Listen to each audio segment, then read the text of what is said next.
Need to accept FIFA ticket transfer? Then you're on the right video. Today I'll be showing you the step-by-step process on how you can easily accept the FIFA ticket transfer. Well, first thing first, you need to head over to Safari. In the address bar, you need to search for ticket transfer FIFA 2026. Different sites will be available to you. Head over to this one. Move into this website, FIFA.com.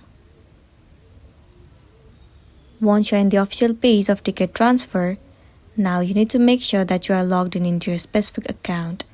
If not, click on this icon at the top right and then tap on sign in. After that, enter your login credentials of your FIFA account and then simply log in into your specific account. Once logged in, it will land you on this page. Well, if you have any ticket transfer to accept, then it will be available to you in this page. All you gotta do is click on accept and then the ticket transfer will be accepted. Right now, none of the ticket transfer is available, which means that there is no ticket transfer to accept. So if you have it, then click on accept and you'll be good to go.